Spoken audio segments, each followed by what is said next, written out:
Hello, everyone, and welcome to War Table New Battle Orders for Star Wars Legion at Ministravaganza number 7.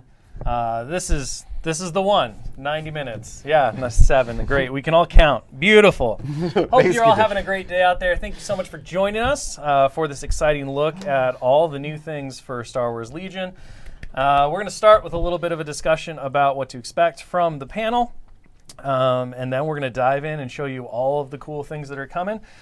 Big note is that everything we're going to show is going to go live on the website for print and play, so you can immediately start using it. It'll be legal, all of that good stuff, right after this panel. So you can feel free to grab your screenshots and share them while the panel's going on, but honestly, you don't have to go through that effort because you're just going to get it all in the official documents right after this. So why are we here? We are here because Legion is entering into its 6th year. In fact, 6th year was a few months ago, so we're right past the birthday. And of course, well, the game has been going strong. As games age, as they grow, as they expand, they always wind up needing a little bit of cleanup, a little bit of maintenance, a little bit of gardening and pruning and those kinds of things. So that's what we're here to discuss. Over the last 3 years, we have been heavily working, testing, iterating, and going back to the drawing board quite a few times actually, with our wonderful playtesters and internally to effectively create a new refresh, not a new edition. This is very much the original Legion that we all know and love, but it has been dramatically affected and rebalanced. We're going to be talking about a brand new battle deck and changing the way in which missions work in order to bring more interactivity, more excitement to the gameplay itself. We're going to be talking about a massive rebalance. So a while ago, we announced and showed off the fact that we are going to be redoing all of the soft plastic miniatures into hard plastic. As part of that, of course, it gave us the chance to go in and start to look at all of the original units that were made for the game, as in addition to everything holistically as where we are now, where we're going with new development. And we're doing a massive rebalance for that. So effectively, we're going to go through the first half of this process. And that's going to be the important bit to know is that today is one part of it. The second part of it, the full completion of this entire refresh, is going to be finished out around this time next year. So we're going to be talking a bit more about part 2 come Adepticon and its roadmap in 2025, showing you more of what to expect. But the whole culmination is effectively going to be that you're going to get a brand new refreshed Legion that has updated rules, an updated look, everything else going on, with everything going forward and set up for the success of the next 5 to 10 years. And we're going to continue to, of course, iterate and build on the foundation. But this is kind of the big moment where doing everything all at once made the most sense. It provided the best balance for the game and allowed us to have a strong foundation from where to go next and ensure that everything was going to be fairly stable and ready for all of the new things that we have coming on as well. With that, the first thing we're going to show off is the brand new Legion logo. So the Legion logo that you know and love has been radically updated. It's still very much Legion, but our graphic designer, Ryan Ritter, Star Wars extraordinaire, has done so many amazing things for all of the different Star Wars lines, including Shatterpoint and Legion, has updated the Legion logo. So this is going to be the new look. You're going to see this in all the packaging and everything else. One of the big reasons for this updated refresh in terms of the look and everything else, not just with the game rules, but again, this is a holistic thing, is the idea that we are moving into multilingual. So you've seen this maybe with some of our other products, the fact that we are now putting multiple languages into the single package. This is a really important step for us and for the gaming community because what it means is it allows us to have a broader reach to provide these games in multiple different language pathways to communities that may not necessarily, or regions that may not necessarily have a big enough customer base or player base at the moment to be able to sustain those products, right? And so by combining them all together, we actually provide savings across the board to everyone. We make it easier for regions to have product in stock, for our distribution partners to be able to share that product, and ensure that people don't run into situations where they may not have a product available in their region for a long, long time. Additionally, by doing all this, it actually does reduce manufacturing costs and everything else. So it is a very substantial benefit overall. Even though it may seem like that wouldn't be the case because you're putting more in the box. So multilingual is a very important step for us. It's an important step for the communities in general, and we're excited to be bringing this to Legion. That also means that we have to look at everything from a graphic design and layout standpoint and visual standpoint to ensure that it is multilingual compatible. And some of the things we're going to show off and change have been affected due to that, in order to make sure that it is all set up for that way. Also to just give it a modern and the best look that we possibly can. It's not just the design and everything else that changed. We, of course, over the 3 years, have refreshed, rebalanced, and looked at all of the rules within the game, all of the units, all of the core mechanics and everything else. Not only have we updated the packaging and the card design and everything else as you're going to see, we also had our amazing art team led by Preston Stone go through and effectively redo almost every single piece of Legion art and update it to a brand new modern look with brand new stylings. All of the art you're going to see in this presentation effectively is a marker of that. Command card art was updated, character card art was updated, unit card art was updated. Pretty much nothing was left untouched. I think overall we redid about 95% of the art when we took over the stewardship of the game. And so there's amazing new visuals. You're going to see that throughout all of this. So that's where we're at. The one thing I want to make clear is that, again, this is not a second edition. It doesn't invalidate anything that anyone has in their collection. In fact, all it does is update, hopefully rebalance, and bring new excitement to what you do have. The game is going to feel very similar. There are going to be, of course, as with most of these updates, a couple of rules changes that we're going to discuss. Additionally, well, we have 90 minutes. We're not going to be able to cover everything in detail. So we're going to give you like the high level look at everything. We're going to discuss things. We're going to hit the points that we think are most important to cover in person. But along with those documents, right after this panel, there's going to be I would call it a doctoral thesis on Legion, written by my fine fellow developers here as a group that effectively goes into all of the changes, why we thought the change needed to be made, some of the data behind the changes and the way in which we changed them, and then kind of some examples as well as in terms of what this means for the overall effect and what it brought to Legion. So you can check that out as well. There's that's for all of the math junkies out there. There's going to be some good math breakdowns in there, talking about statistics and data and all that. We did high level. You used round numbers. Yeah, we did high level. I mean, there's no like chart. We didn't go crazy. Even though Mr. Ben Ransom did build a wonderful chart, which, let's be honest, shows your prejudice against the Imperial Army, because it was all about what does it take to kill a unit of stormtroopers. I mean, that's true. Yeah. How dare you, Ben? Okay. So let's go ahead. Let's dive in because, it is time. One of the big things that players have been asking about, which has tickled us no end and made waiting for this moment very difficult, has been a lot of people have been asking, when is the battle deck going to get refreshed? When are we going to see new missions? When are we going to see some adjustments?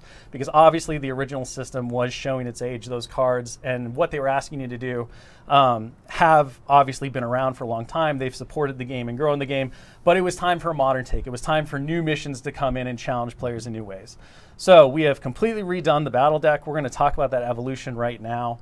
And here is the new mission dashboard. We're going to go through each of these items individually, but I'm going to turn it over to my fellow devs to start talking about what the new mission deck is, what the new battle deck, the new missions, and everything are to do, what each of these sections are, and we're going to show you some examples of those cards to get that going as well.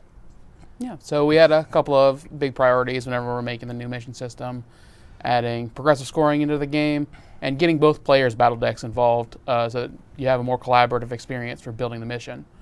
So how it works is we added a priority roll to the game instead of the bid system. So you roll to see who becomes the blue player for doing the first mission setup action, and that player puts their mark on the blue player mark and reveals one of their objectives or secondary objectives randomly. And then the red player would then reveal the other one, and then they each reveal one of their advantages. So whenever they're doing that, after doing that, each of them can, starting in the blue player order, modify the mission once, so they can veto their opponent's objective that they put out and put out one of their own, or even change one of their own. The only thing that is for advantages, you can't put your own advantage into the opponent's deck. So you got to use your own. Your advantages are your advantages. Yes. Advantages just give you something that is definitely something your own edge in the battle. So it's a guarantee that you have something that you like. So one of the big goals here was to was to adjust the mission building process to make it more interactive between players, but also maintain the core identity of the basically the original system, where you could veto certain cards within the layout. By having both players get to use their cards, Tony, you can probably jump off this slide. I think we've looked at it enough. It's beautiful. It is beautiful. It is beautiful. Yeah, there were 12 victory points there, which is the condition for winning the game. And 5. We'll dive into that. You'll remember. They'll know what the 12 is. Yes. But the goal was to make sure that veto system that bounced back and forth was still there, but to provide players more interactivity and more agency in terms of setting up the mission. So by allowing players the choice of replacing their advantage card, replacing the primary objective, or replacing the secondary objectives from their specific decks, it means that there's more cards in play, and there's more likelihood that players are going to have meaningful choices over what to use with their limited amounts of vetoes. I don't know if you want to talk more about that as well. There's one thing that we haven't mentioned, which is you can also take blue player as one of your vetoes as well. So that is a pretty interesting thing there.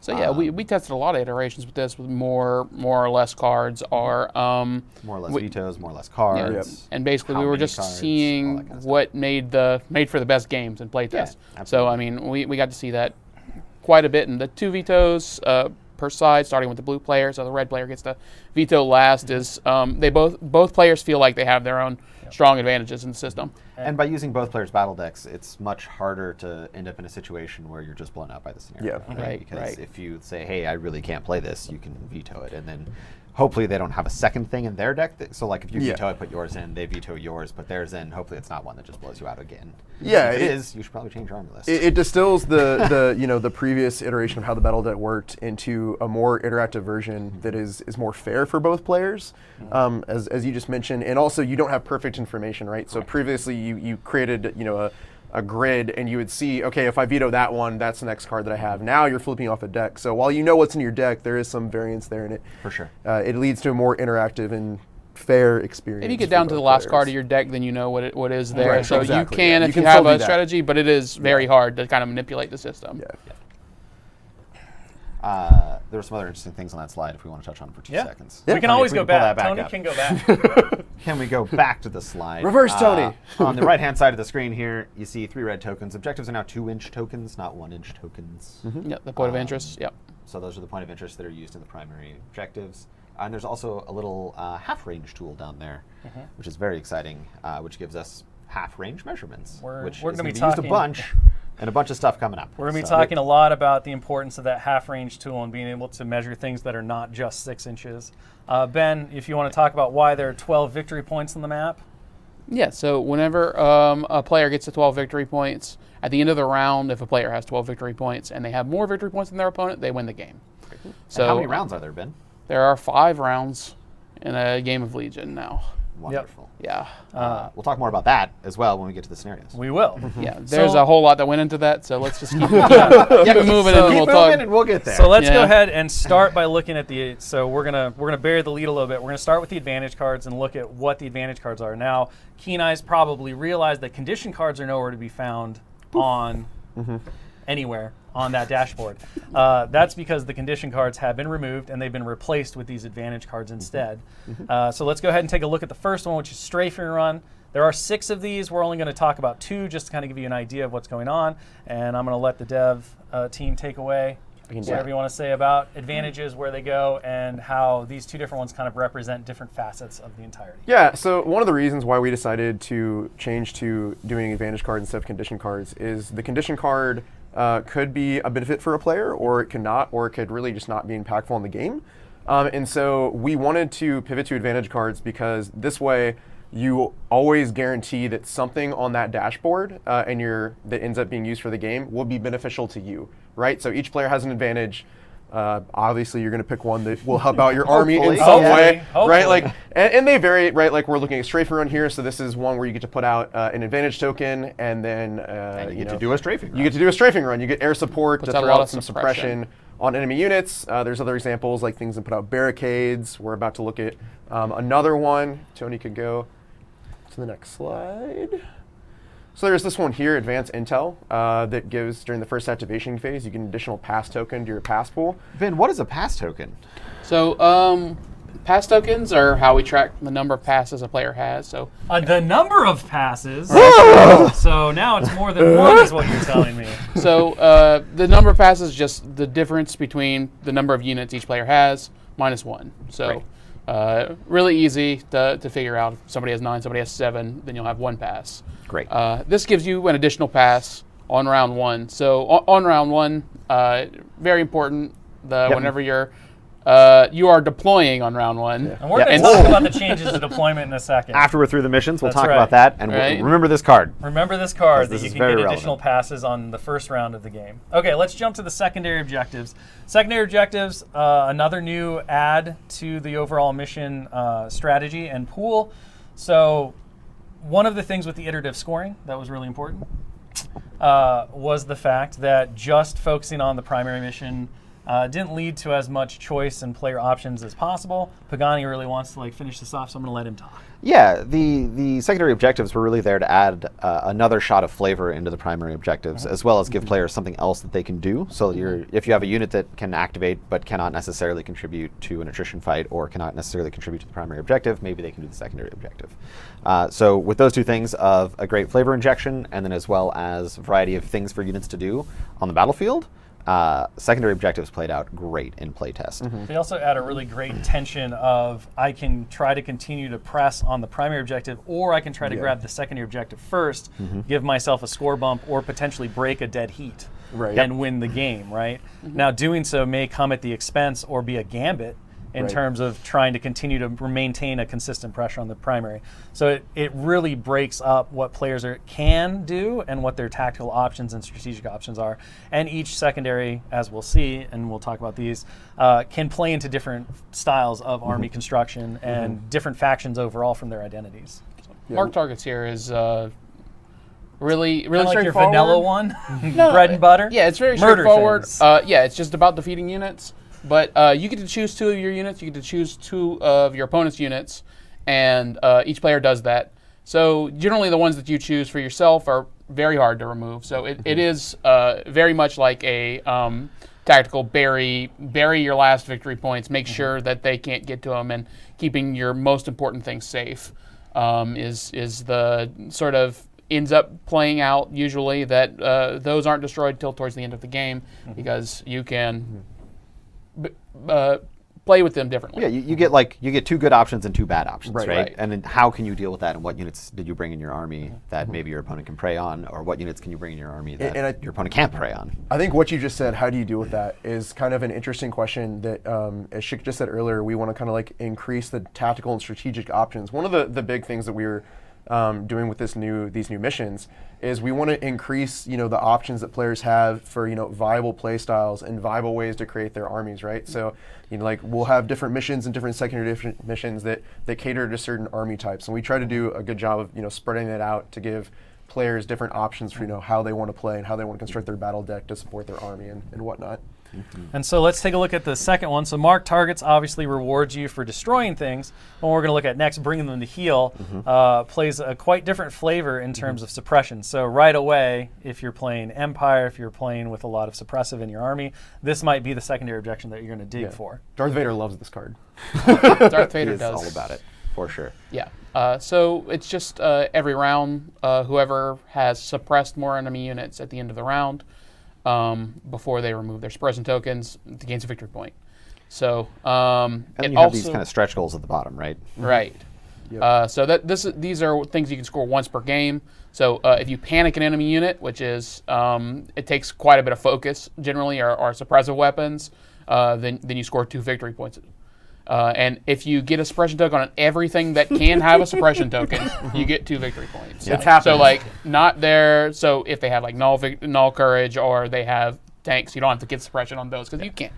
Yeah. But everything else. In playtest, that one I really like this one because it led to really explosive end games where when people don't have a lot of units left, you can really score that So it generally on everybody. only capable of doing this towards the end of a game, Yeah. and It made that it really very makes it very, explosive very ends. exciting. It flips the game over. And let's talk a bit about a second. So in the previous secondary objective, there's a kind of a fixed number of victory points available there. And on this one, there's a variable amount, right? You have these stretch goals at the bottom that you can only get once, but then you can get one it's starting Effectively to sit every round. right. And so that kind of goes back to the progressive scoring of some of the scenarios, objectives or secondary objectives have different rates at which you can score, and that goes into don't want to build an army that's going to try to blitz through to get those 12 victory points as soon as I can, and maybe I'm not as tough durability and attrition wise, or do I want to try to play the long game and have a more attrition focused army?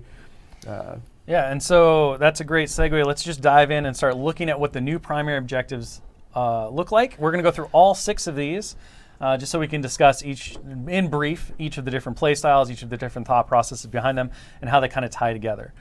So the first thing that we're going to talk about is deployment, because you look at the map cards and immediately you'd say, okay, I understand from the old system that red is red player's deployment, blue is blue player's deployment. That's not true anymore. Those are called territories. Ben, tell us what a territory is and why it matters. So a territory is an area where you can move in off the edge of the board whenever a unit activates. So all the units without a special rule start off the board, and they move on with their first action, with their move action. So any of the board edges that are within that territory, you can start with the movement template touching those and move to the end of it.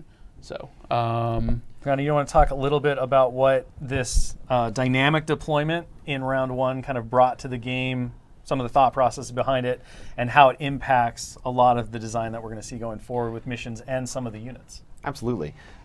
So because no one is deploying at all, you now have a very interesting cat and mouse game of when do you want to activate your important units? When do you want to activate your not important units? Where do you want to put them, right? Because there's no restriction on where you're putting your units until you've committed them to the battlefield. So if you have an ATST and they only have a few anti-tank weapons, you can wait for them to deploy those and deploy the ATSD somewhere else. It's just sort of a very basic idea of explaining what sort of this cat and mouse thing can go on here. There is also something called prepared positions, which essentially lets you set up your unit inside of your territory anywhere you want. Very similar to the old deployment rules. You do get a free dodge token. Yay! And then there is infiltrate, which gets wild, but we don't need to go into that at the moment. Yeah, I think that I personally was really skeptical about this at first, and then we were going through and play tests, and like you said, as this really dynamic kind of cat and mouse interactive deployment between the two players, and you're interacting right off the bat. It's not where you deploy and all right, who wants to commit first, and we play this game of chicken. We're interacting right as soon as the game starts. So it brings different considerations than deployment did before, where you're looking for the same things you did in static in the previous deployment, where you're looking for the right matchups and going to the right side of the board. But you're also looking for the right timing to make shooting attacks. You're looking for the right timing to you might want to deploy different things last. In this system, because you might want they might be more important for that first round action. And there's also a lot of consideration in army building for this kind of thing, right? What do I want to activate first? Can I activate something hyper durable that can go stand out in front of my opponent's army? Can I activate something super fast that can get out there and get behind a building or get behind some cover or something, right? So you have a lot of different options inside of the different armies for what you want to activate, when, and how it all works out in terms of round 1. Right. And you get to play a command card, and you get all the command card effects. So there's still the same considerations of what goes into deciding on a command card, of how many orders you want to issue, what your initiative is. It was really great to take the time that was normally spent in a, I don't want to say completely inactive or non-interactive way, but when you deployed, right, you were looking for, okay, I know everything's going to be on the table. I can kind of see what my opponent's doing. I'm going to try to make sure that I can't be shot. So where are my places where I can block all line of sight, so that I don't get overwhelmed by range 4 weapons that my opponent brought. This round 1 is extremely exciting. It's an entirely different system, because now you don't have to necessarily worry about, oh, I only have a limited amount of completely line of sight block sections. So what am I going to sacrifice on the pyre, or how am I going to balance out the deployment that I have? Rather, you're able to bring these things on in a considered way that interacts in the way that the game normally plays. It just makes it feel more integrated into the entire experience. And I love this strategy and tactics. So let's talk a little bit about shifting priorities, and this one being effectively kind of the base experience, or the most normal battlefield situation, with its mostly centerline objectives and everything else. I think it's worth mentioning that in the new primary objectives, there is no longer a map card that is part of mission building. Right. So shifting priorities will always use this map card, and these territories and this objective setup. Right, and yeah, we did that to make a consistent experience for how the armies, what they need to consider, and making it like the fair movement. Well, that's so shifting priorities is essentially the objectives are right across the center of the map, right in between the two territories.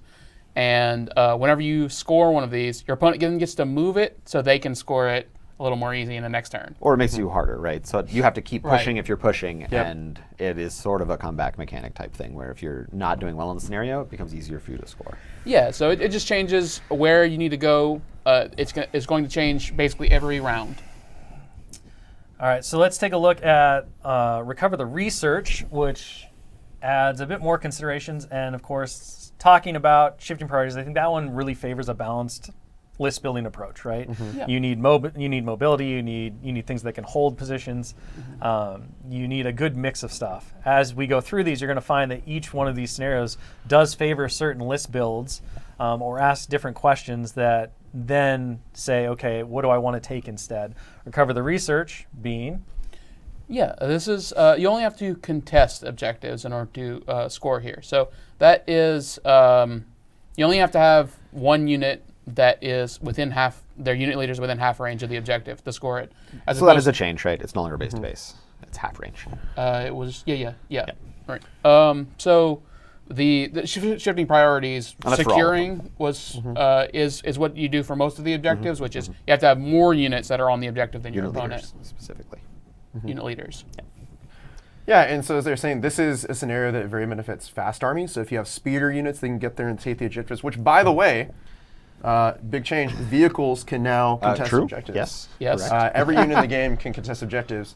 So this scenario is very much about like, okay, I can spread out. I have to have mobility to get from point to point. I can threaten points that my opponent is weak And on. it rewards you for spreading. And it out. rewards you for spreading out. I also want to talk a second about how the deployment change, how interesting it is where instead of walking onto the battlefield, instead of deploying range 1 from the edge, getting kind of that pseudo about foot back True, yeah. it does a lot.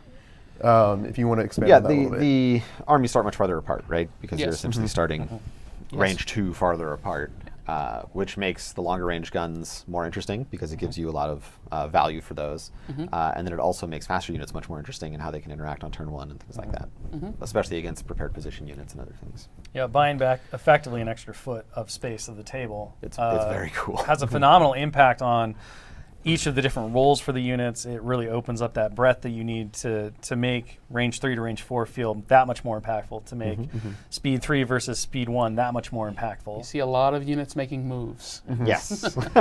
Early moves. That free right? compulsory move is very important. So let's jump into intercept the signals. This one, I believe, is the brawl scenario, Yeah, very brawly. as Ben likes to call it. So yeah, during each of the point of interest, each of the towers that isn't in your deployment zone are the ones you can score. So you have to get across the table. You have to get to the middle of the table, at the very least, to score. And you get 2 units that get tokens on them that make it so they only have to contest a score. So those units are rewarded for mixing into the opponent's side. If they skew to one side, you can still score the objective that's on that side with those units. And you keep getting those tokens back. You keep getting them on units as your units get defeated. So this makes it so taking the center of the table is very good, controlling, destroying units, and also diving in with some units.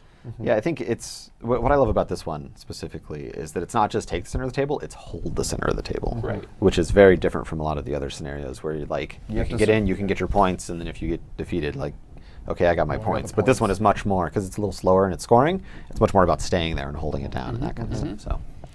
So Let's move on to Breakthrough, which this one is, if you love speeders and you love going fast, Breakthrough is probably for you. this is the Paplu scenario. It is. It is the Paplu's Wild Paplu Rice not in in it, a lot of ways. but So he's very ready. different territory deployments. The objective placements, obviously. This kind of mimics the old deployments where it was lengthwise of the table rather than Yes. than width of the table. So talk a little bit about all of the different considerations that go into this one and kind of what it incentivizes in terms of play. So this makes it so you are you need to put forces in places that are very, very spread out. You know, you essentially split your forces into two for the majority of your forces, because you need to get to the opponent's objective that's on the right, and you need to get to their opponent's objective on the left, and you need to protect yours. So that big left-right divide makes it so where you deploy is extremely important. Yeah, and it kind of has, it asks the players this question of like, all right, you kind of got this little attack and defend strategy that you have to do. All right, how much of my army do I want to dedicate to trying to push my opponent's points versus, defending my points, and like, oh, well, maybe if I have some fast units, not only can they go take my opponent's points, but maybe they can auto back and defend mine, if one of my flanks collapses. Or if you win a flank with a fast unit, it can then recommit to the other exactly. side, which other units have no chance of doing. And long-range shooting units, if they deploy in the middle of the objectives, they can affect either side, which gives them a kind of unique advantage that most units are not going to be able to do. They're not going to be able to very easily get from supporting one flank to the other flank. One of the cool things I like about this territory map on this scenario is that it in playtests we found it's really common for you to deploy your units close to one of the objectives and then go towards the other one because that's the shortest route. But it's really interesting, the units that have infiltrator prepared positions, right, they can appear anywhere in your territory. So if you have like a long range unit with prepared positions, you can kind of put that in the middle of your territory as kind of an anchor piece, right? It's like, okay, well now I have the flexibility, like I can go attack that like one, range or I can 4, defend range this 5 one. units with prepared position. Yeah, or if it's a fast yes. unit with one, right? Like now you get that extra flexibility where the other units in your army can't have it. I think my favorite prepared positions trick on this one is deploying in a little corner right next to their territory. Like that is very close. It's very right? Like range You 2 have to guns move can not get in very there. far. So you can deploy very, very close Especially to your opponent's if both players objectives. do that. Yeah, So if both then players do it, like then it's it gets on. really exciting. It's on. It's time to party. Let's go ahead and jump to the next mission, which is Bunker Assault. This one is for anyone who loves special forces, operatives, and commanders. And gun lines. And, of course, static gun lines as well. Yeah, this is kind of a different flavor of the intercept the singles. So it's the same kind of what we saw before, is you have to attack the points on your opponent's side of the battlefield. And if you are a commander, operative, or special forces unit, you are better at that. And it's kind of the same idea as Breakthrough as well, where you have this question of, okay, I have to attack their points and defend mine. How do I want to split up my forces to do that? On this one, however, the map is much more centralized, so you're not really having to split your force into two separate sections to do that. So it's kind of a mashup between some of the And you have other this missions. huge score potential of if you can Yes. destroy their bunker, Yeah. then you're going to score 3, and you also stop them from ever being able to score it again, right? So playing with that and knowing the right cadence at which you want to remove the consistent scoring for the big score, I think makes this scenario much more interesting than it kind of looks at the front, where you're just like, well, we're just going to deploy and we're just both going to score, and the secondary objective is going to break it. I think this you one can really maximize based on destroying those bunkers and controlling that. Breakthrough is really intense. Like it says, don't let the opponent score your objective. It makes it much easier for you to defend your home objectives. They're very advantage for you, the ones that are close to your territory. And the first person that breaks generally has, their opponent comes in and scores their objective. They're at a huge disadvantage at that point. So it's a very tense sort of standoffish mission. This one also has very explosive ends. Yes. If you blow up that bunker, then Yeah, like you roll in round 4 or 5, and you're like, great, I was able to take both, and I was way behind before. Sweet, right? Like, and you get in there with your operatives and your special forces, doing all those cool operative special forces things. I love it. The narrative of this one. This is also one is my where we've favorite. seen, in our playtest games where the secondary can be really important. Because it can be, if you have two very durable armies, it can be very hard to break through and capture those bunkers, and sometimes the secondary is what swings the game for you. Yep. All right, let's look at the last one, which is Close the Pocket. The weird one. The weird one. So this is a good old refused flank style of missions.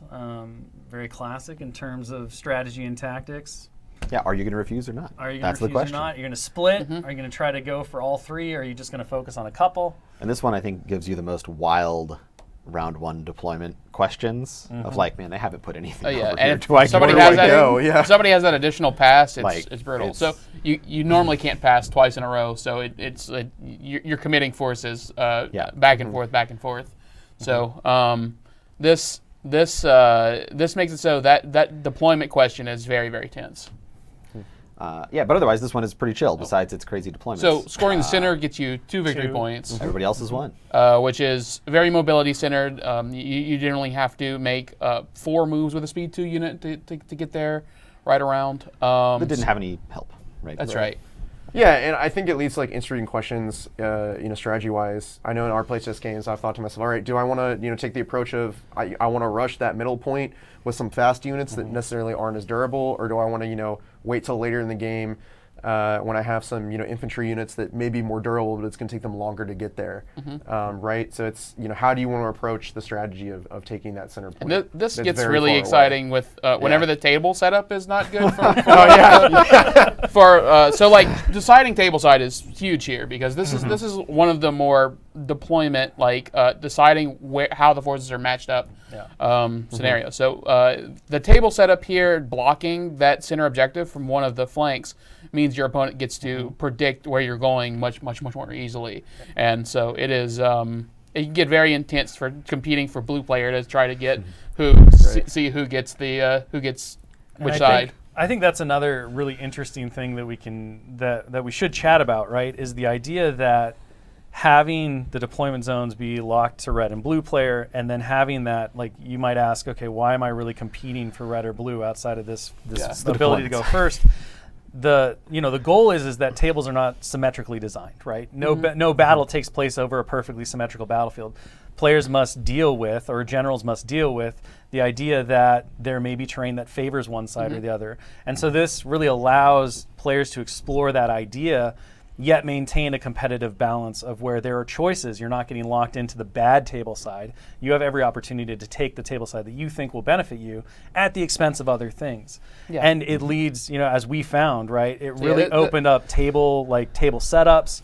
You could create really interesting questions that felt fair to the players because you have the ability to affect that stuff.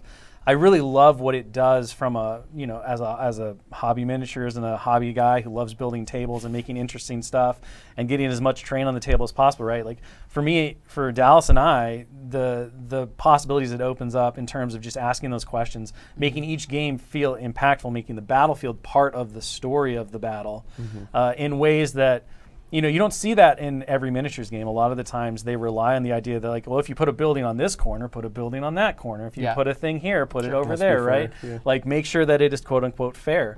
And that's fine, but whenever it's not fair, the gameplay gets very interesting. Right. That's what makes that's what really brings out, I think, the tactics and the strategy. And of course, players have complete control of that if they want to continue to set up with like symmetrical designs or take turns setting up terrain. But the reality is that this system does really allow and account for the idea that the battlefield is not symmetrical, that it is a player within, and that the choice of deployment edge or territory is absolutely a critical consideration and one that players will vie over just as much as they will for a priority mission objective or a secondary, or even maybe the advantage that they feel like they need in order to maximize on it. So everything about all of the changes that we talked about, right? It's all about adding that interactivity, those tactical and strategic considerations, making the game feel alive. Speaking of making the game feel more exciting and alive, we do have a couple of core rules changes. We don't have slides for these. We're just going to discuss them. But these are important ones to bring up. So first and foremost, Star Wars has always been about, Star Wars Legion especially is about capturing the idea of these big battles, these cool engagements, all this stuff. The game has been around, as we said, for 6 years now. Players have been with it for that entire time, growing their collections, building their armies. It was really starting to show that the 800 point level was it was an artificial ceiling that was stymieing some really cool choice from players. It was forcing less interesting list builds, and it also was just not allowing the game to really live its full best life and live that kind of narrative on the table that we want to see of these big Star Wars legions, right? The name of the game is Legion. We want to see legions of troops on the table. So we've increased the game size with the changes to the mission objectives, with the changes to cover, which we're going to talk about next. And of course, with deployment and all of this, we were able to increase the game size to 1,000 points, which is it's a moderate change, right? It's not like we went to 1,600. That'd have been crazy.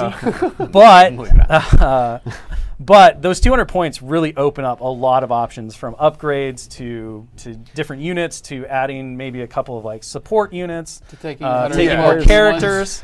112. 112. I don't know about that yet. I think my favorite part of the increase in the points change is that I remember back to when we were working on Asajj Ventress. And we're like, all right, we have this cool character. Thematically, she should do things with Count Dooku. Well, when you take her and Count Dooku in the same army, that approaches very quickly half your total army points, or a third. Yeah. And one of my favorite things about this, this extra 200 points is it gives you just enough room to, if you want to have two, kind of expensive characters, you can do that. Or if you want to take some more expensive toys to add some spice to your army, and you don't end up at like that. 7 You have activations. tanks and and the you're rest not of you're the not army, constrained, right? Yeah. Like you're not giving up, you can still have the core of your army and some of the toys you want, but now have room to do that and not have to give things up for I think the Asajj Dooku thing is a really important bit, right? One of the consistent things that we see from all the players whenever they have discussions about things they wish they're dreaming about will come to the game, or when we ask directly, like, what are the things that you want to see? Star Wars is about the characters, right? It just, and well, Legion is an army game, and therefore the units and the army itself is the primary point. Seeing those iconic characters on the table, seeing them work together like we do see, in the Clone Wars shows, in the big battles at Endor, being able to take multiples of the original trilogy characters together, that's super important. But with 800 points, it's not very realistic to be able to do that and see a lot of success, right? At the point that you're playing all of the original trilogy heroes together in one list, you're kind of playing a for funsies. You shouldn't expect to go and do super well with it because you're just lacking tools based on the points limitation. Yeah, I think that's the big takeaway from this is the goal was to open, one, increase the spectacle of the game, but two, to open up avenues for players to kind of build the armies they want. Whereas before, like, oh, I really want to do this, but like that may not be as viable as I want because I'm constrained by the point cost limit. So we really wanted to open up avenues for players to play the armies with the play style or the flavor or the selection of units that they wanted. Yeah. And the other big part of the spectacle and kind of increasing the scope and really leaning into the idea that this is Star Wars Legion and we should see Legions is that you're going to notice as we dive into the rebalances that there's a brand new upgrade for most of the core units. In fact, I think all of the core units got this in this group of rebalances, I think. No? Did we not do one? It doesn't matter. Most of them got it. I'll say 90% because who's going to actually do the percentage? It's fine. Ben will. Somebody will now. Somebody will now. They all have a brand new upgrade which allows them to effectively double their unit size. So if your maximum was 6, it's now typically 10. If you happen to be a B1 or an Ewok unit, it's now 14. So these open up really cool tactical options, especially when combined with all the things we've talked about with missions. We're going to talk a little bit more about that as we get to it, but that is another big thing. Now, That's only a string to cover. all of this is only possible by probably one of the most significant core rules changes, which is the change to cover. And I'm going to let all of the math folks talk about cover, line of sight, and why that half-inch range tool is going to get used all the time in your games. Yeah, so the big changes to cover are that it's consistent based off of what the size of your unit is. It doesn't matter if you're firing with 1 B1 or 13 clones. It's an awful lot of 11 clones. clones. The cover's going to affect you the same. So we changed to static from a static system where light cover blocks 1, heavy cover blocks 2, to rolling a die for each hit result on the attack rolls. And very specifically, not crit results. Not so crit. Still ignore through. cover. Yeah. Right. So effectively, instead of cover just being a flat modifier to the number of hits, it is now a randomized roll. Yeah, you're rolling 1 white die, and for light cover, you only get 1 of the results, and for heavy cover, you get 2 of the results on the white die. Yep. So. And then whatever you have left over, you will then have to make saving throws as normal, right? Yep. Yeah. And there's a bunch of explanation in the article that's going up at the end of this for why we've done this, the math behind it, all sorts of implications of it. It's a huge portion of the article. I think, So yeah. if you want to get into the math portion of it, that's what's for you. The big ones to hit, right, are that one of the major things this change does is that it dramatically affects the range at which dice pools become either meaningless or so effective that there's no real reason to roll, right? So the predetermined nature of how the math works out dramatically changes. It also creates a more engaging and exciting system, right? Whenever you flip your token over, you can always do something. Correct. With that unit. And I think the vast majority of players, right? There are always going to be players who just love predictability. But the vast majority of us that come here, we play dice games because we want to see the spikes, right? We want to see the amazing outcome where you roll 15 white dice and somehow you hit blocks on all of them with your light cover from a bush. It happens every time we play And- test. And I hate it. And I you also cannot want to make see a cover save to save You my also life. want to see the result where Good at like winning these you games. just need to roll 2 results on your white defense dice to maybe hold out, and you roll nothing, right? So adding that unpredictability, it brings the chaos of battle. It brings the unknown of battle to the game, and it also means that every unit gets to compete throughout the entire course of the game. Yeah. Eliminating 2 members of a unit to reduce their dice pool to effectively what was mathematically meaningless. Mostly now irrelevant, doesn't necessarily happen As because a those players can do that. Of course, there's that element of luck. As a consequence of that, even small units being dangerous, the game is overall more dangerous. It is more Right. lethal. Yeah. Right, more lethal because those small units being able to participate still means Well, that it's huge, right? it cut out a large portion of the attacks of the game, and so this units just keep activating, get to do something on their activation much more often. And how you determine if you're in cover or not, you're going to use that new half range tool, Which 3 inches. which is 3 inches, which will be included with the files. That are There's a going little up print into play the cut out, Yep. or you can make your own. Make your own 3-inch widget as well. Um, And I think this was, the 3-inch. So this is one of the things that was most exciting about going back into this. We did the full core rules update, and we affected how cover and line of sight worked. And we did it in order to try to streamline the process. But one of the after effects of that was the fact that, without a way to measure accurate ranges to terrain that you might be taking cover against, it was very easy on a Legion table, if it was set up properly, to always have cover. And that was not necessarily an ideal, but we were willing to accept it for what it brought in the other ways. it wasn't time to add the half range Correct. tool yet, right? But by adding the half tool, not only are we now able to measure a lot of different things for scenario setup to contesting ranges, not being base to base anymore, securing ranges, we also have a way in which to make cover meaningful, but also not omnipresent, right? So that there is more tactical consideration in movement and placement and all of these things. And so it was a really huge addition to the game and the system that we're excited to finally be bringing in and goes along with this cover thing. And the one thing I do want to touch is we talked about how smaller units are now more effective and can continue to participate. But I think the flip side that we also have to recognize with the cover system is that larger units are not. In original, as we started talking about how are these larger units going to function within Legion, it was very quickly apparent that they just blew out the game because they could overcome that static cover of Very easily. two basically 2 negated hits. Now, because your cover save is effectively equal to the number of hits you suffer, those bigger dice pools have more variance. Well, it's one clone trooper is just as lethal if there's 1 clone trooper or as if there's 10, right? So combining dice pools into large buckets is no longer just the sole winning strategy for destroying units quickly, right? But there's still some sort of like these linear defenses, like in low profile sure. and armor, And still. dodge tokens and Right, things like yes. that, right? Yeah, yeah. So Yeah. But So- getting rid of that floor really helps smaller dice pools feel more relevant. feel Have more a relevant. target where they can do something. Yeah, where they can yes. do something besides just put a suppression token on Yeah. something. Yeah. The amount again, the amount that the band went from here of dice pool effectiveness to like here was huge, and those impacts will be felt throughout all of the new development that you're going to be seeing, new units as they come out. The ability to make scenarios that have interesting layouts and deployments, to have iterative scoring.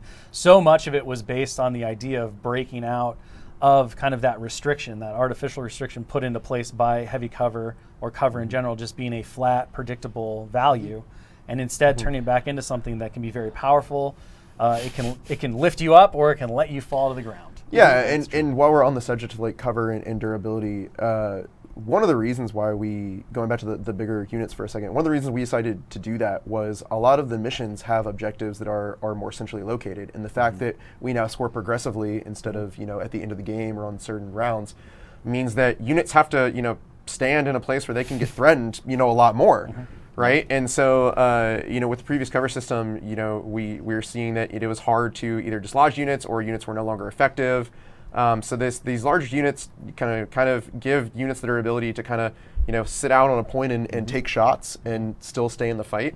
But then you're spending more points on it, right? You're putting more eggs in one, significantly more points. You're putting more eggs in one basket, right? And because these smaller dice pools are now more relevant, you have to ask the question like, all right, do I want one big unit that can take a few hits before it goes down, or do I want to take a few smaller units, right? Because those dice pools are more relevant now with the cover change. And I can spread out. I can spread out more. It gives me advantage in deployment, because I have more units and I can decide when to absolutely commit. Important to note, right? A full-size unit of 10 still only counts as one unit for Correct. contesting, whereas two smaller units, which are effectively the same point cost of that, depending on the units and upgrades and stuff, wind up counting for two. And I think that's the last little point to make about all of this, is that as we looked at this, the goal wasn't to move the game into everything being a 10 unit core, absolutely. right? A 10 trooper core. The goal was to create something that was a interesting and fun option, and largely to see players identify with both, right? And I think one of the really great things is and again, this is a 3-year process of testing these things, reiterating and all of this. It's effectively what we've been doing secretly behind the scenes, not saying anything for so long as our like little inside started to burst. It's not a win if they're useless, right? If they're just cute and you look at them and you're like, well, I could take 10, but why would I ever do that? That's silly. It wasn't a win if it was, well, the only way to play the game is to take 10. It was only a win if it was, there are times where I want to take a full-size unit over two smaller units. There's times where I want to take two smaller units over a full-size unit. And a lot of the time I want to have a mix of both. Right? Maximizing heavy weapons is another reason why you'd want the smaller units, because you still only get one heavy weapon. There's just a lot more choice. There's a lot of choosing choices. your core units in particular. And I think the other thing that was really interesting about that is going back to how we talked about each scenario, building and kind of focusing around different list builds or asking different questions, where you will find yourself looking at those options between a full-size core unit and a min-size core unit. Somewhat comes down to what 3 cards you're putting into your primary objective deck and what you want to pull out Who of your that. commander is, Okay, with that said, we have a bazillion We gotta go. rebalance cards to go into. So we're going to look at the Rebel Troopers first. So the Rebel Troopers are going to be the first rebalance card. So one, you can see the amazing new graphic design that Ryan Ritter and the graphic design team put together. I love this new look. It's so cool. You're going to notice that all keywords are just now keywords. There is no reminder text. One, that makes localization much more achievable and cleaner, but also one of the things with the reminder text is we didn't always have room to put the full rules on the card, which meant that new players would look at the reminder text, think it was the full rules text, get very confused. It could change. This just makes the whole system of referencing things cleaner and more accurate. I love the fact that we get to get Preston's amazing art in full scale on the back of the card now. Absolutely. It turns them into a very trading card look when you have them in your binder. So just incredible work all around. Kudos to all of the folks who went in and made these new cards. This new design, just sing. These are stunning. Just sing. Yeah. All right, let's talk about Rebel Troopers real quick. So I think before we talk about Rebel Troopers, we gotta back up a second. We gotta go. I'm gonna back this car up for a second. We're gonna, one of the things we talked about is we really want to lean into each of the factions having their own identity. Yes. Right. Yeah. Like Empire having their own identity, Rebels, Separators, and so as part of that, we redid all of the core units in the game as part of that aim to. Or we looked at every core unit. Or we looked in at the every game. core unit, right? And tweak them in some way to further play into not only that faction identity, but to also ensure that each core unit had a role in the army, right? So some more specialized than others, depending on what the unit is, but that you have a role for each different kind of core unit, and that role kind of dovetails into the greater faction identity. Rebel Troopers. Now we're going. Rebel Troopers. Beautiful. Speaking of faction identity, one of the things about Rebels, they're dodgy, they're nimble, they're hard to pin down, they kind of fold once you apply any pressure to them. Agile 1 and nimble. Yep. So nimble, what they had before. Agile 1, every time they move, they get a dodge. Yeah. So we really needed a unit for Rebels that could move up the table, and really liked getting next to objectives, right? Like this was So Rebel Troopers getting agile means that they can move twice in round 1, get 2 dodge tokens. They're quite a bit safer than any other unit that's deploying off the side that's not getting benefits like that. So they are your core of the army that can go and do objectives for you. Yeah. And we're going to talk a little bit about the different roles of each of these units. This is sort of the generalist core unit for Rebels. But leans into that faction identity of being mobile and Absolutely. dodgy, but maybe not as durable as. And then really quick, we're going to jump and look at the new upgrade cards. So the upgrade card style has completely changed as well. They've gone to full LCG style cards to provide more text room. And of course, just be a little easier to organize since you don't need to manage 2 different types of cards.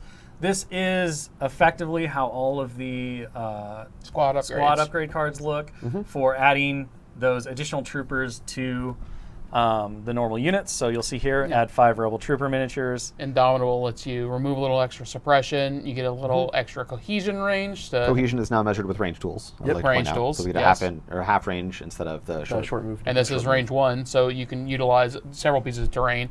And then it can be come out of transports because there are too many of them. And we'll talk about that in a minute. Yep. All right, so let's go ahead and take a look at the icon, the very first of his kind in Legion, Luke Skywalker, hero of the rebellion. He's got quite the glow up here. So if we want to really quickly just kind of go over some of the larger design beats on what we were looking to do with this version of Luke. Yeah, so Luke has a whole charge in with a lightsaber theme that is very, very, very good. He's very, very good at, but he's still learning the ropes and still deciding exactly what he wants to do. So he has some other options for whenever it's not good to commit. So he has his blaster, which has long shot now, so he can aim and shoot at range 3 if it's too dangerous for him to commit. And he has Inspire 2 now to keep his army in line. He's the hero of the rebellion. He's the hero of the rebellion. So they look up to him Yeah. like a big brother. Let's talk real quick about his points. Yep. Because this is going to be a trend throughout all of the Force users now. That you're going to notice some significant point reductions. There's one specific reason about that, and that's for a card we don't have, but it's called Force Push. Yep. Who wants to walk us through that? There's been a significant increase in the point cost of Force Push because Force Push is incredibly powerful. It is even more powerful when you start introducing scenario play. It allows you to move around enemy troops. There's a million different tricks you can do with it, all that kind of stuff. So we found that Force Push existing as an upgrade was massively inflating the cost of a lot of these Force user characters. So by transferring the points from the characters to Force Push, we can now have versions of these characters that cost significantly less points that do not have Force Push, that allow you to take a lot more things in your So you army. get this Luke Skywalker, which has a ton of options, can still take burst of speed. Yeah, you can still take all the other Force powers. Yeah. And I think that opens up a lot of space for these Force users. Of your first option is not necessarily going to be, oh, okay, I'm going to put Force Push on them, right? It opens up a lot of play styles for these characters now that they're at a lower price point. You were paying as we discovered, you were paying an invisible tax for some of the upgrades that you could take because those upgrades were so potent, but they were deflated in price because it was just assumed in some ways that you would take them. In order to obviously open up list building and create more choice, obviously moving that, and which we did in a couple of other situations as well, but not as significant as Force Push, was a huge deal. Let's go to Leia Organa, which is the next refresh card that we have to show. So Leia's a bit of a mix between commanding the army, which she is very good at, and shooting. So she can be very active with getting dodge tokens with take cover, giving those out to multiple units and herself, and with Exemplar on her. Yeah, let's talk about that for a Yeah, minute. that's the big one.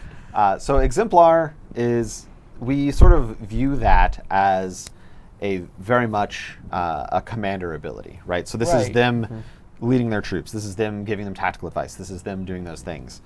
So you're going to see this pop up a lot. And this is going to pop up on the characters that are not normally excellent combat pieces, that are more that stand back and don't fight, which Leia obviously here is a very capable piece with a sharpshooter 2, 3 red dice on a range stack, all that kind of stuff, right?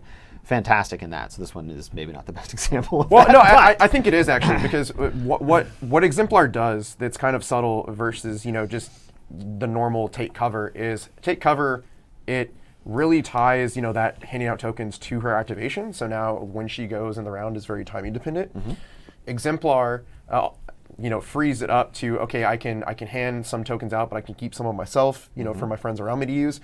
Frees up her actions a bit more, so she can contribute in other ways, like moving or attacking. And take cover in those other type rules that gave out dodge tokens really just said, hey, shoot the other unit, right? Whereas Exemplar, you take cover, you give it to Leia, she can get her dodge tokens, and now you can't shoot anyone near Leia, so you have to interact with this rule that's giving It's out a great these way to dodge tokens, facilitate right? the support, giving out support just in time. Yeah. Notably, take cover, spotter, bolster, and those other token handout actions have now been Range increased to 2. range 2. Yeah. So again, this is to open up, some play patterns for these characters so that they can do things other than, just move in their token handout action. There were some updates to Exemplar as well, so it doesn't work entirely exactly as it did before, I Yeah, a believe. little bit. So make sure to check that out as well. All right, let's jump to the Rebel Officer. I think the big takeaway here is another addition of Exemplar in order to kind of maximize the idea that this guy is just all about leading people. Basically, He just doesn't- a leader. He, Yep. he just yells orders and people do it, and Yep. they love it.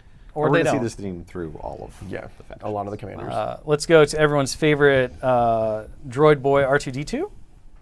Just a little guy. Just a little guy with a secret mission.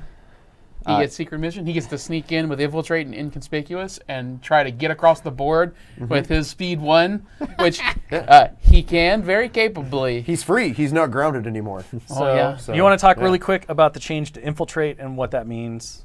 So infiltrate, whenever you so you start off the board still, but the first time you activate in the game, you place yourself within the territory instead of deploying off of the board edge. So that gets them 9 inches up the table to anywhere inside of your territory, mostly. So it's super flexible. Right. And I think another big hit here is that secret mission used to be a potential 33% victory point swing. Yeah, now it's 1 in 12. Now it's 112, Yeah. 1 set. It's kind of like a tertiary objective.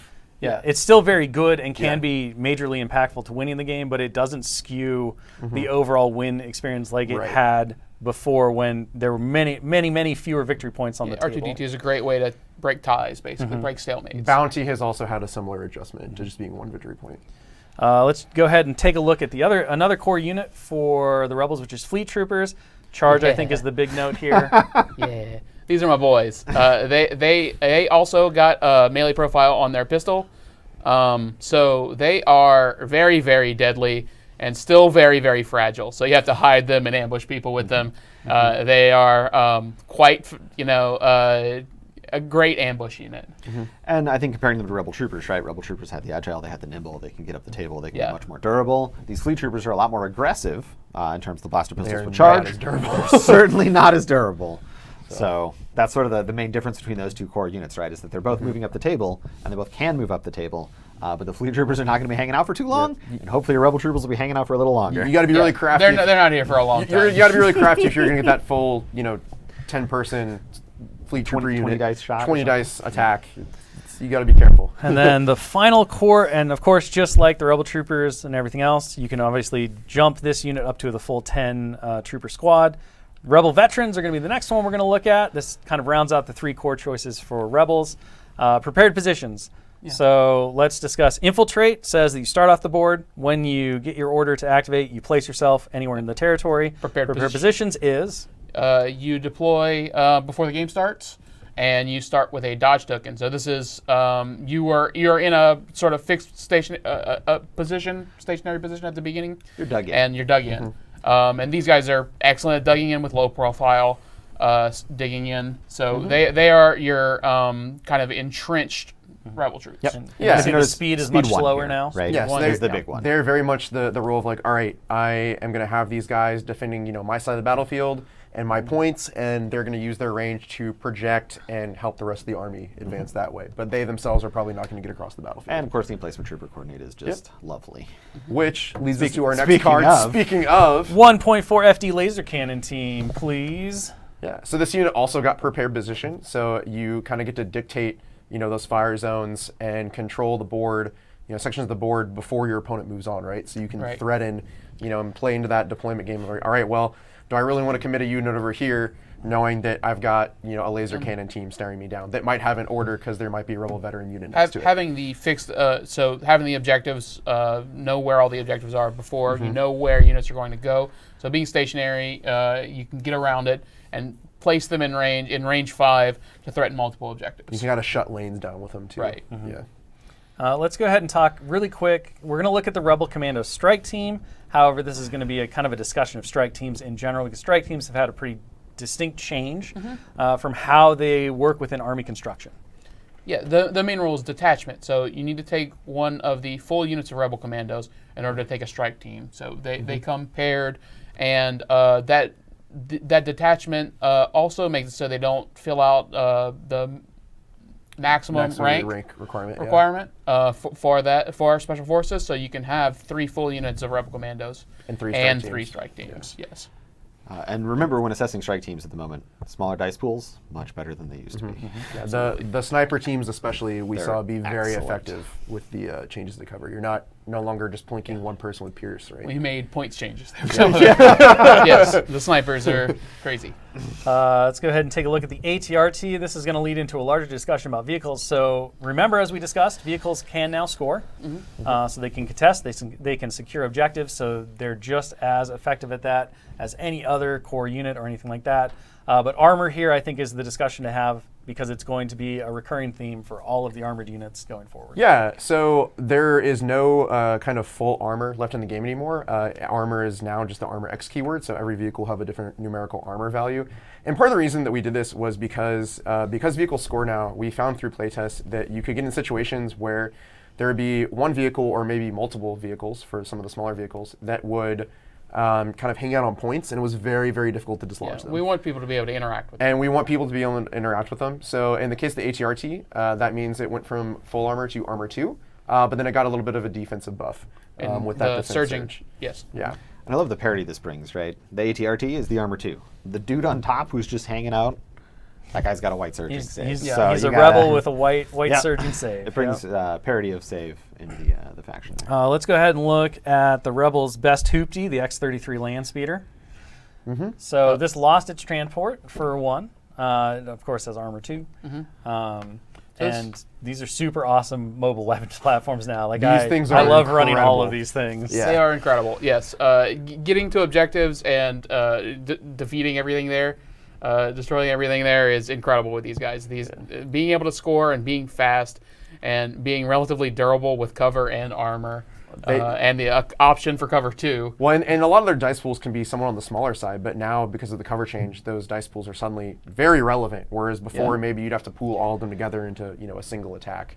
So, really enjoy playing with these. Yeah, they're kind of a mobile gun platform now rather than a taxi service for Operative Luke or whoever. But now let's talk about transport. Tim. Yes. The Yes. AA5. please. So transport, we'll give you the short version, Yeah. and you can go read the full version. Once per game at the beginning of the game, before deploying any units, you just decide if a unit is in the transport, and whenever the transport deploys, that unit deploys from that transport. A core special forces. A core special forces unit. Yes. So that gets the unit onto the table in round 1, and Significantly then farther forward than it normally would. right, and then you can't use the transport again. So this is like another way of deploying a special form of deployment. It also gives And- the unit an order in round Yes. 1. It gives the unit an order so that you have don't to mess up activate the it order. Yes. The order of activating them. I Yeah. really like my Death Troopers hopping out of the Gav with their order ready to go and use the grenade launcher. It's quite fun. And like the other vehicles, the A5 has switched from having full armor to armor 5. And has plenty of customization in terms of what it wants to do with its upgrade cards. All right, let's jump into the Empire rebalanced units that we're going to talk about today. And we're going to start off with General Veers. Yeah, So another exemplar. Yeah, and one of the things that we've tried to do with these character updates is really make like, all right, we're going to pick to do this, like Luke Skywalker at this moment in time, what's the best version of that Luke that we can make? And so General Veers is a great example of that philosophy, right? Like he's known as the vehicle guy for Empire, right? He leads the ground assault with Blizzard Force on Echo Base. So we gave him Guidance Ground Vehicle to really cement his spot as the vehicle commander Guidance for Empire. and ATST to have it stand by is Yeah, incredible. is great. He's got Spotter and Exemplar to have kind of the same, economy with Leia. His range attack has gotten a little bit better now that he can contribute more. His action economy is freed up a little bit.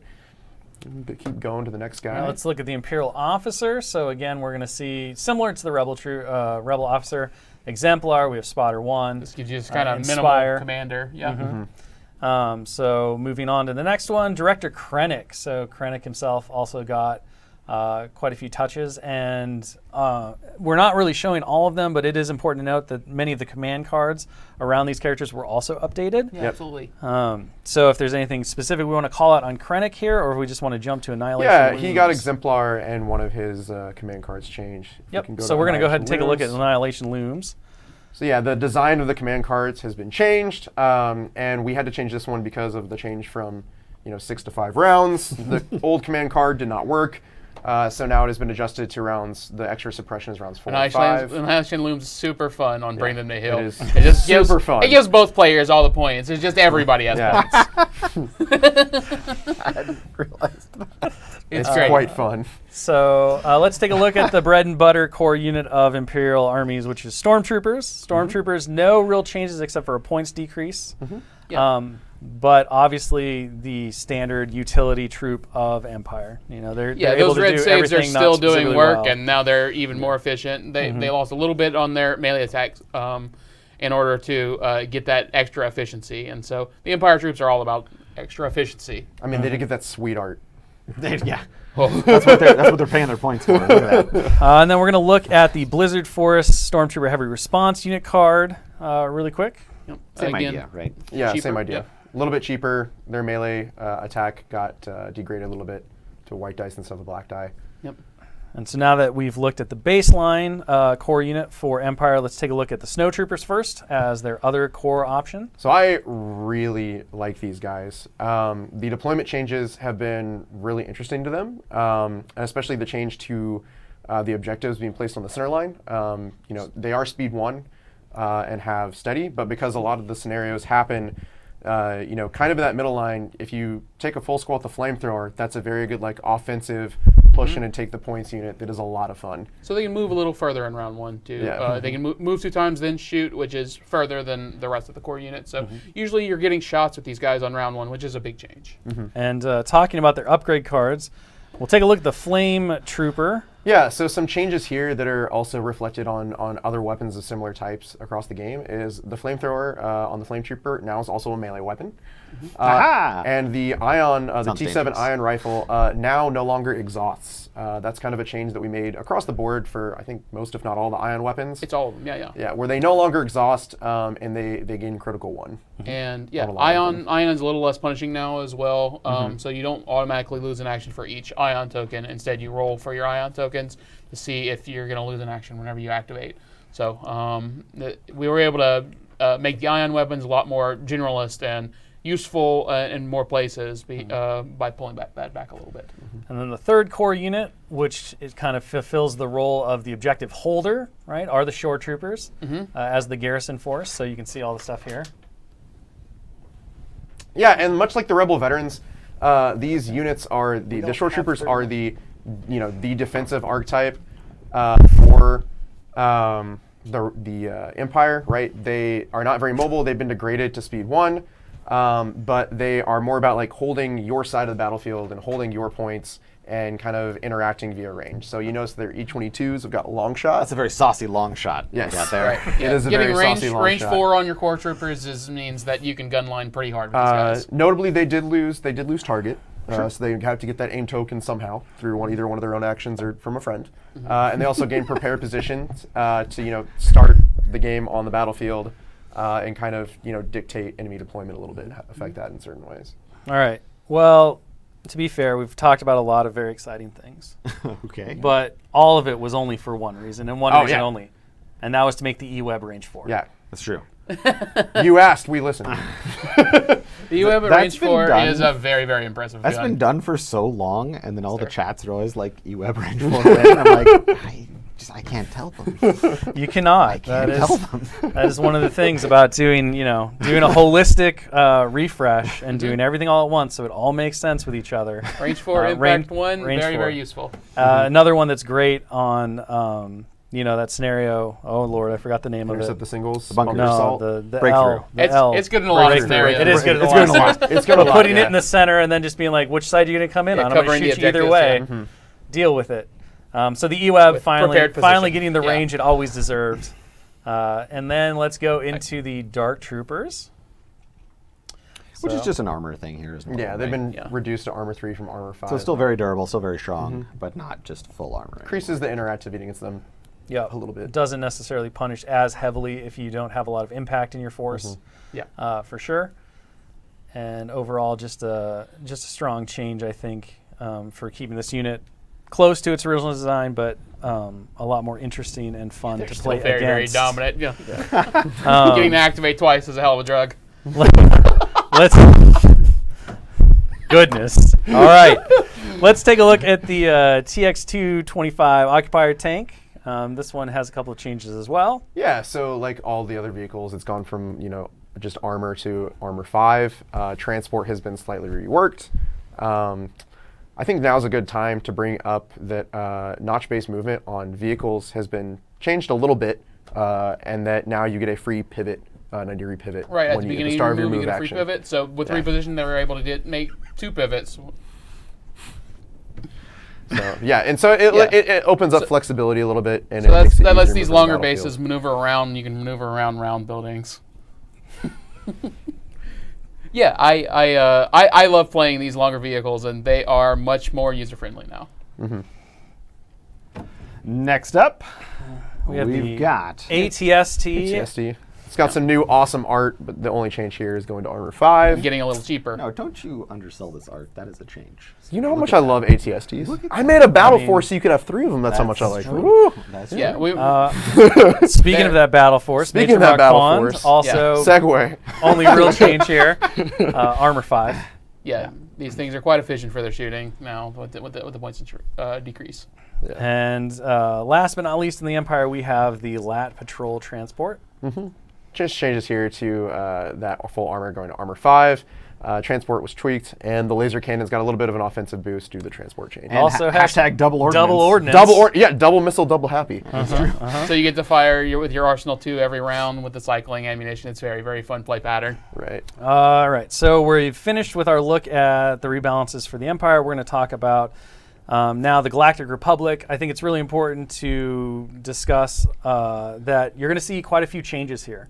And just in terms of the approach to the faction, adjusting for fire support and all these other things, making sure that the Galactic Republic had room to be able to expand, to function within the new game system, to not be oppressive, but also to maintain its faction identity and be interesting.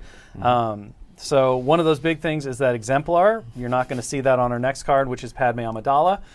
You want to give a quick kind of recap as to how things have adjusted around the fact that this faction really doesn't need Exemplar to be able to do what it does, because everyone has Exemplar, more or less. Yeah, pretty much the clone trooper rule has become Exemplar. So yeah, but the new version of Exemplar, right? Whenever you add tokens to a clone trooper, they can share them at range 2 now.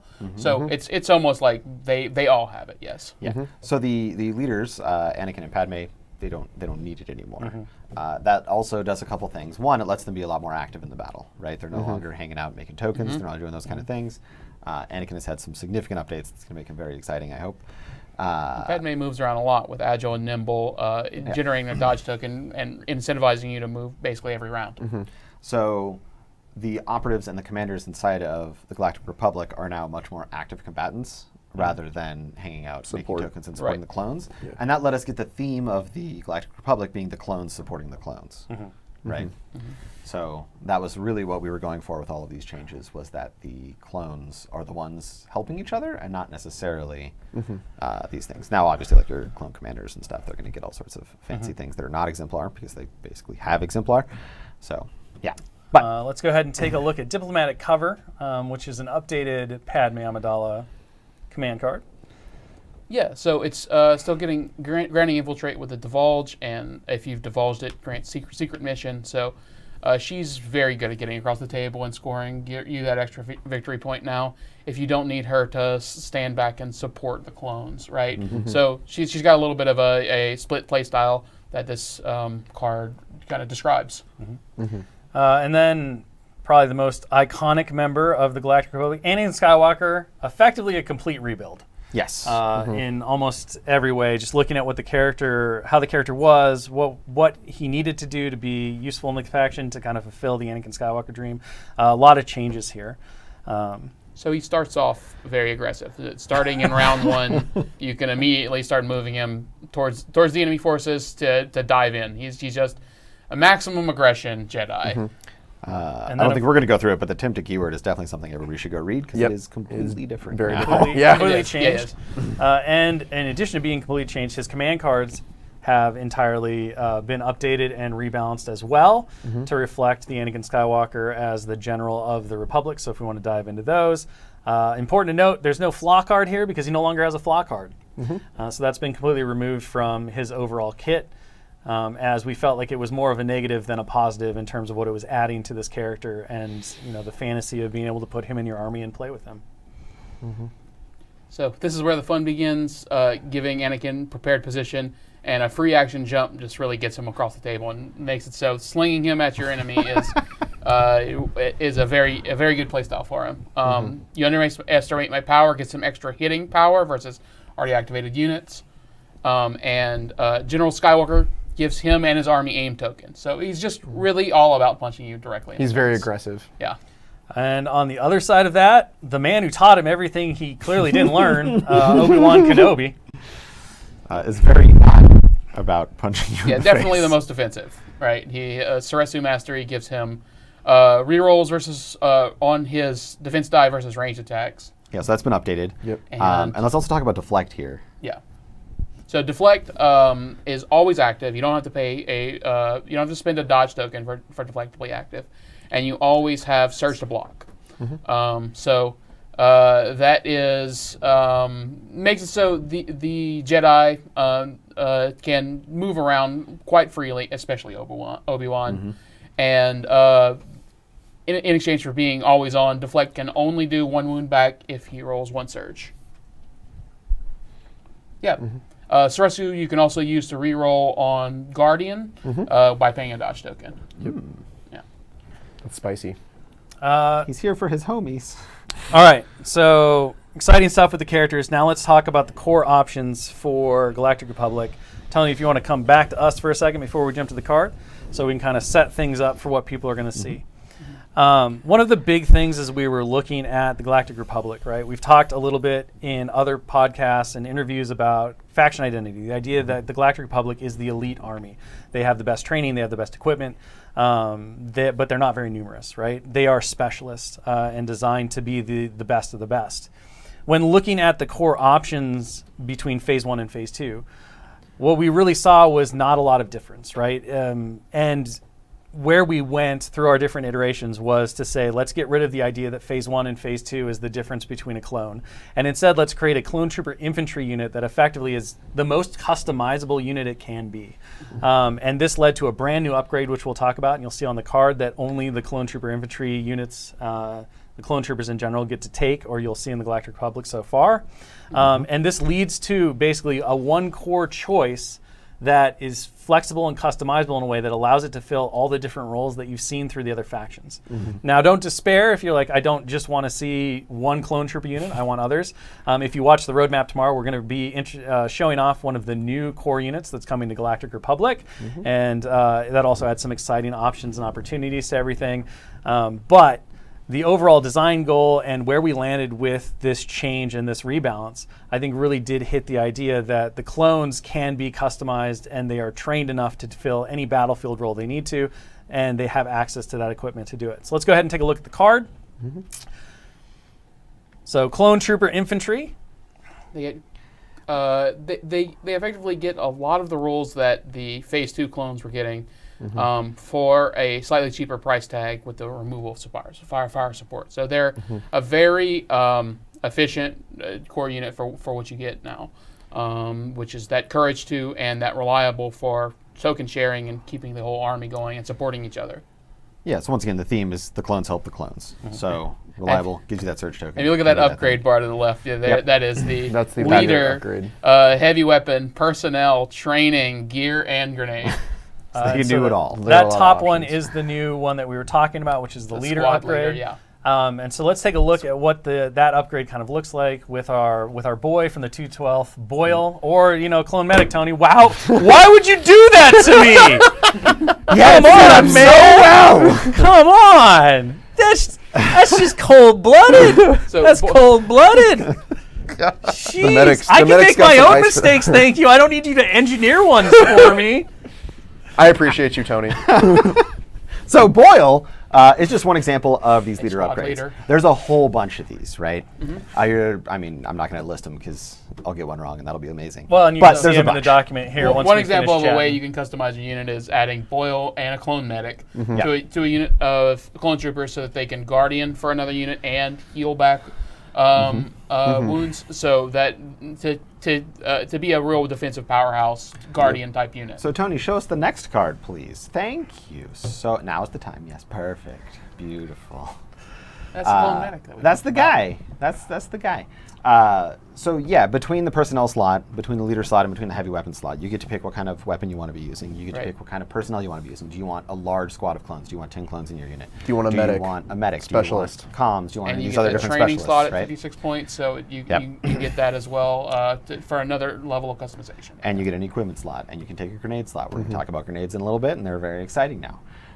And then you get this leader slot, which is really, the leader slot to me is very exciting because it's usually very powerful, but is kind of on those unique characters. Not all Right. of them, but it is on a lot of the named characters. So It really adds that personality and that flavor that we've seen over and over throughout the Clone Wars animated series and in all the other media about the clones, who they are, how they function within the Galactic Republic, like armed forces. This is Boyle's and unit everything of else. clone or Five's units of Yep. unit of And once you clones. put multiples of those on the table, you really start to get that Galactic Republic feel that I think dials into that identity of what they are and what they mean and everything else. And again, all of this allowed the characters to become more characterful, to become less about, you know, just being token batteries necessarily for the army, which sometimes they got locked into, and instead to be able to do all the cool things that we see them do on the screen, right? Reliving that fantasy and that epicness that we see in all the media. Speaking about cool things, ARC Troopers also got a decent sized update here. So they got a roll shift to be Yep. more aggressive, closer range unit. They lost their range 3, but they gained charge. So charge plus tactical 1 is crazy. You get to move twice, then attack with 2 aim tokens. and how many dice do those hand blasters roll? So that's two per ARC trooper. So that rolling 8 dice with 2 aim tokens is a very, very deadly pool. Yep. And sharpshooter, of course, there as well. Yeah. And these guys also have leader slot. They also got a little less expensive, so you can use them for before they have a counter charge or a charge available. They can move around into position and generate those aim tokens and share them with the army. It's kind of a really fun support role for them. And Scout 2 really gets them into places that Right. they have no business being in round 1. yep. ATRT, nothing too significant here outside of the Armor 2 change. And those red defense die Yep. now. So- Because the that's clone- what clones have. That's what clones the wear. guy on the top is a clone. Yes, he is, in clone armor, to be specific.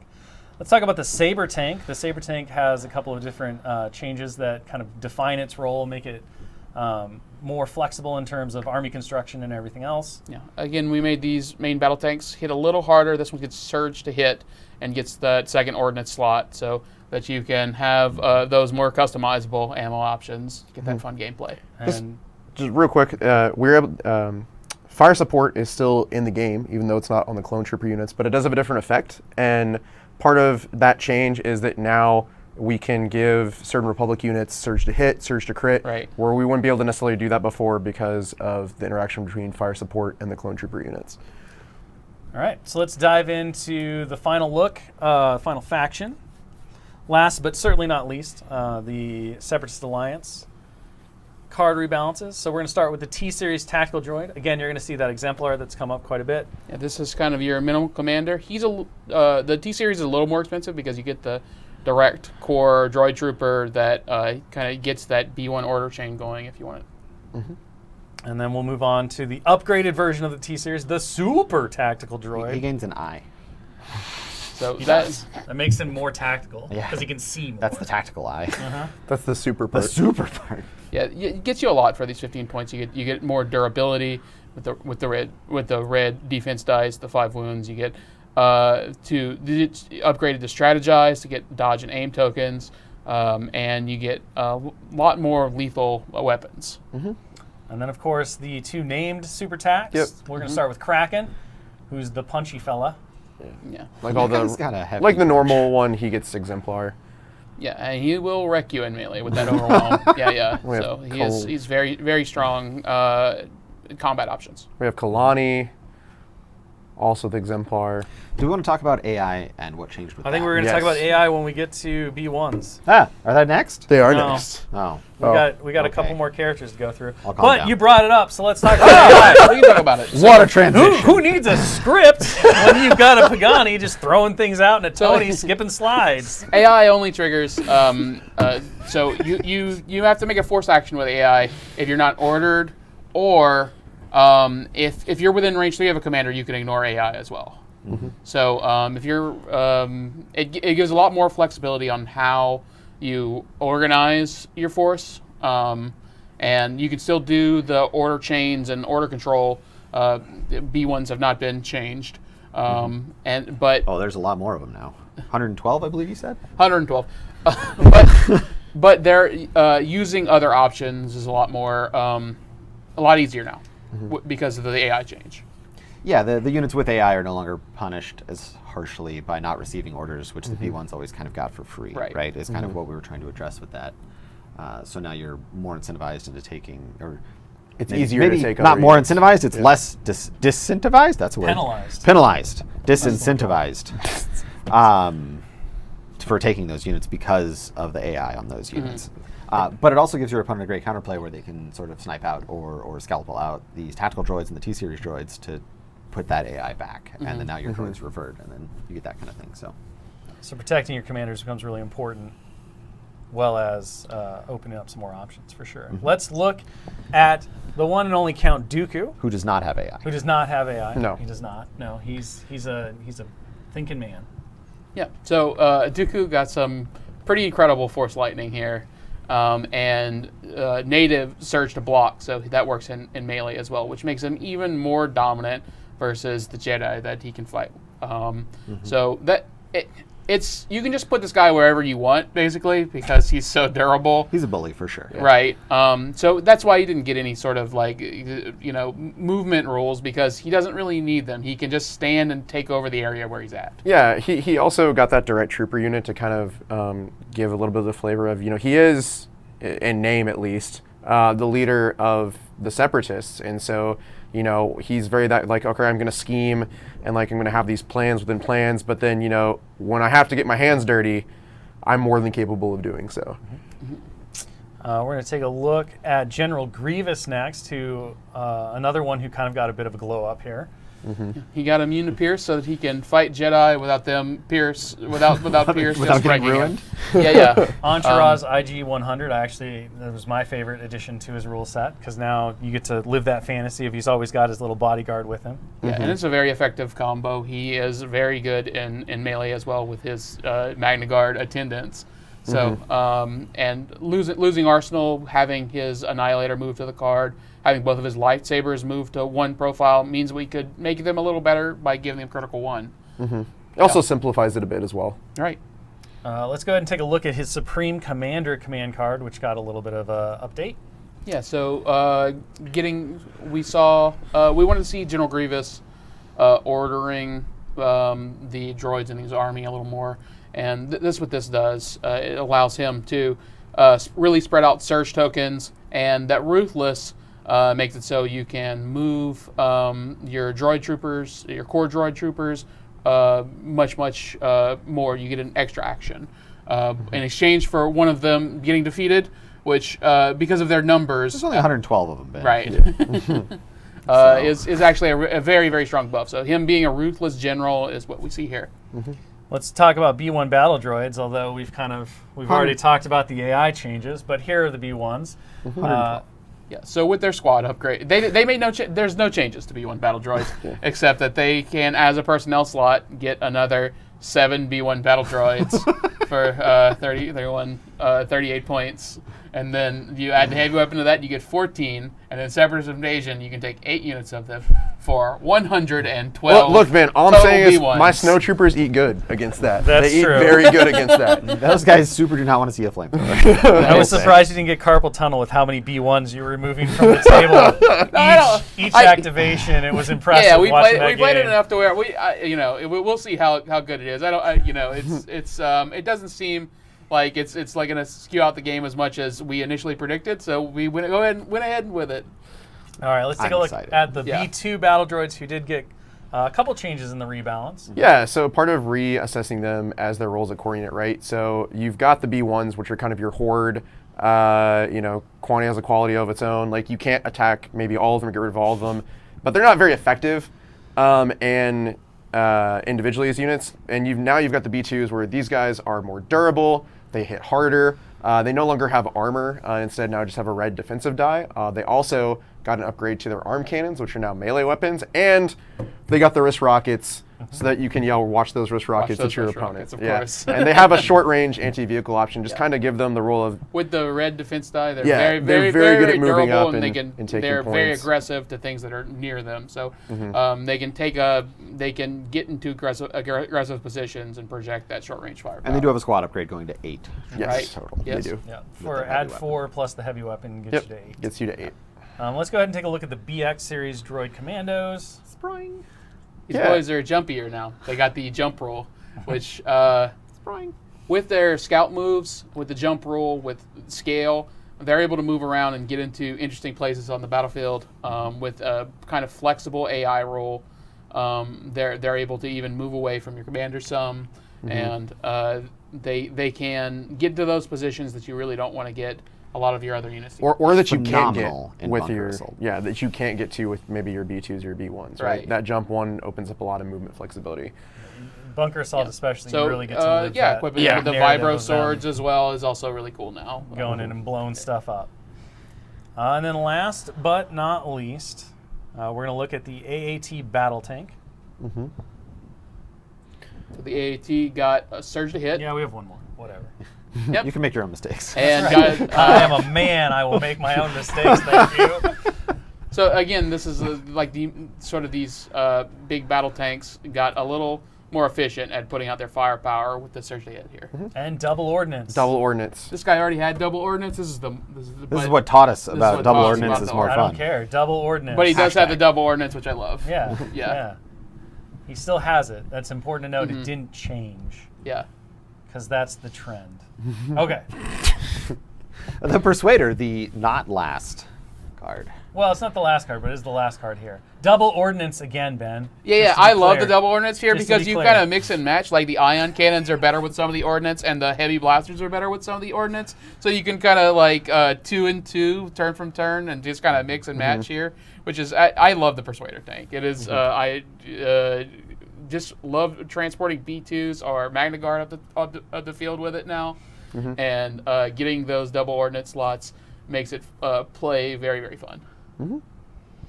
All right, and then the last card that we're going to look at, well, we're done with all the faction updates. We're just going to look at one upgrade card, and this is to kind of discuss grenades in general and to show you the changed impact grenades. Yeah, so grenades have been changed to it's no longer just a weapon that any miniature in the unit can contribute to the attack pool. Now, one miniature in the unit can add a grenade to the attack pool. And we're showing the impact grenade because it came about because, as we talked about earlier, we wanted players to be able to interact with vehicles more, especially now that one or multiple they can score. Yeah. You can have one or maybe more than one vehicle standing on a point, and we wanted players to have an option to dislodge those vehicles, interact with them. So now you have impact grenades. So one miniature in the unit can add the impact grenade to the attack pool to add one black die, and adds impact 4 to the whole pool. Right. Pool. A lot of the grenades also have had their range change from range 1 to also be melee weapons as well. So you can give it a little bit of an offensive boost in melee. Sounds less than ideal to melee somebody with a grenade. Oh, but versus a tank, it's fine. Oh, Yeah. sure. I was gonna say, that's how you use grenades. You just put it in a hole, right? You got Yeah. it right there. Pop the hatch, throw it in. Done. All done. All right. Well, that brings us to the end of our new Battle Order panel. We only went 10 minutes over, so we didn't need the extra 30 minutes they gave us. Yeah. Just 10. They can have just 20 10. of it back? They can have 20 of it back, depending on how long this outro takes. I mean, we could mount We the could throne go. We could for go forever. all it's worth. Thank you so much, everyone, for joining us. We hope you are absolutely as excited as we are to finally get this into your hands, to start playing games with it, to start exploring all of the new opportunities and options that these rebalance cards are bringing, the brand new battle deck is bringing, and of course the new core rules are offering with their changes and updates as well. Again, all of those documents are available right now on atomicmassnames.com. Just click on the Legion section, go to the rules, and you can get all of it. Read our and article if you want more start playing. analysis. There's you also want- an article. There's also an Highly article. suggest the article. Way more analysis and detail into the thought process behind the change, some of the math, and some of the changes we didn't really even touch on. Go ahead and dive into that as well. It's going to be there for you as well. We can't wait to see how everybody interacts and how this changes all of the games and everything else. Be sure to join us tomorrow for the Legion roadmap, where we'll be showing off all of the new stuff that's coming out over the next 12 months and taking a look at some exciting new things. I'm just making hand signals. You're just doing this? You're just doing this? doing All the right. hand thing. All right. Well, thank you, everyone. Be sure to tune in next. Dallas Kemp is going to be painting some Legion stuff. No, he's going to be painting some terrain, I believe. So check out that as well. Bye.